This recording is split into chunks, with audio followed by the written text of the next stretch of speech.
Hello and welcome to yet another yapping, perhaps a shorter one, I don't know. We'll see. It's about wind in my hair.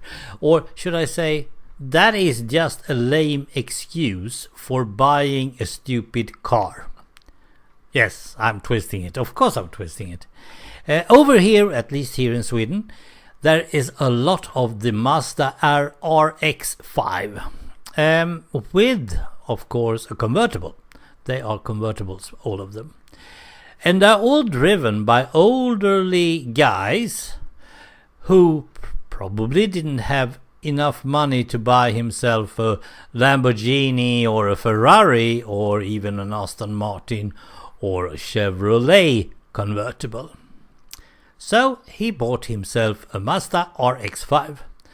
In many different places, the RX-5 is considered a girl's car.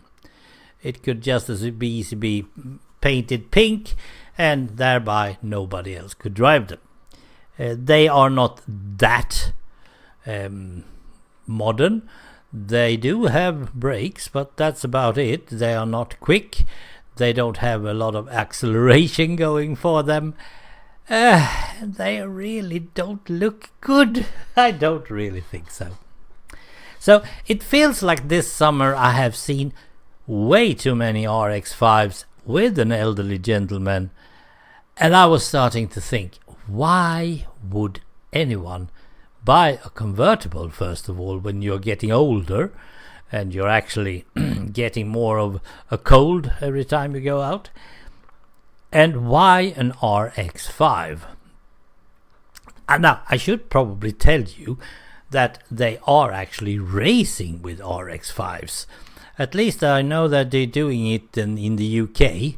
So the British, they just drive them around, pushing each other out. And I don't think they have the original motor in as well. Never mind. Back to the old guys. Now, one of the reasons I've heard, now it's just a hearsay, so don't be too alarmed, but it's because they want to feel the wind in their hair.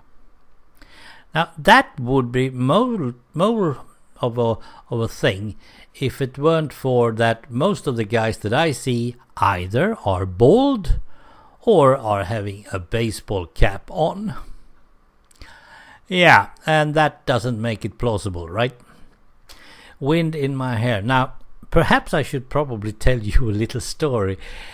I have actually driven a convertible.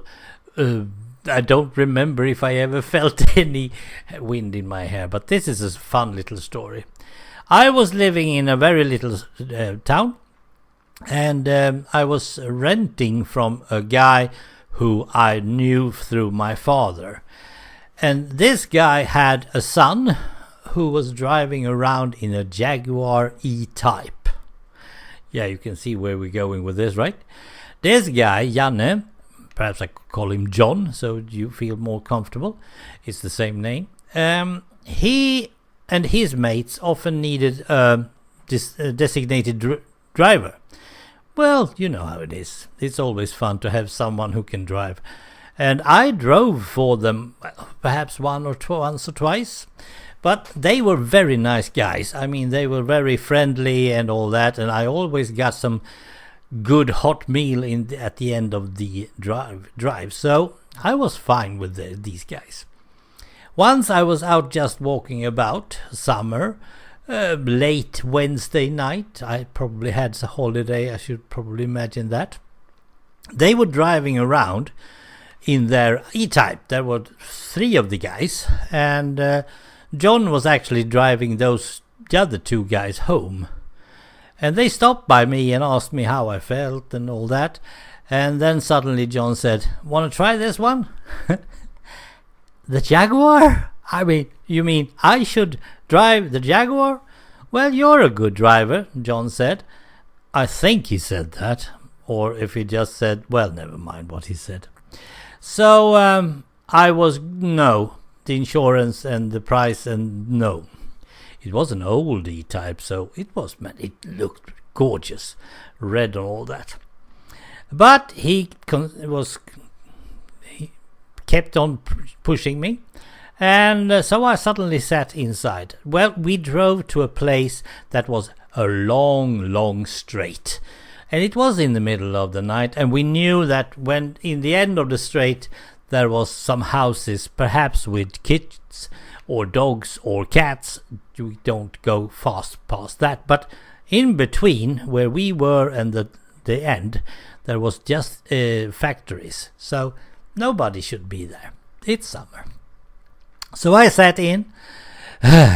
But first thing I noticed was that the accelerator was totally put in an angle that really didn't make my foot feel good. Okay, but I could push the throttle down, so I was okay. And then there was the short shift. They were not very far in between 1, 2, 3 and 4, I can tell you that one. I only got to 2, so I should probably not know about the other 2. I put in number 1, and he said, just push as far as you can probably go. And I did, and I almost lost the wheel. I went totally backwards, and I was climbing myself forward again while driving, and then second gear, and it was going way too fast. I had probably wind in my hair at that moment, but still. And I said, that's enough, that's good for me. This is a car that is like a horse kick in your behind. Yes, he said. And I don't drive like this normally, but, well, I thought you might enjoy it. I couldn't tell him I did not enjoy it, but I have driven a convertible with my wind in my hair, and that beats an RX-5 anytime. Thanks for listening. Bye for now.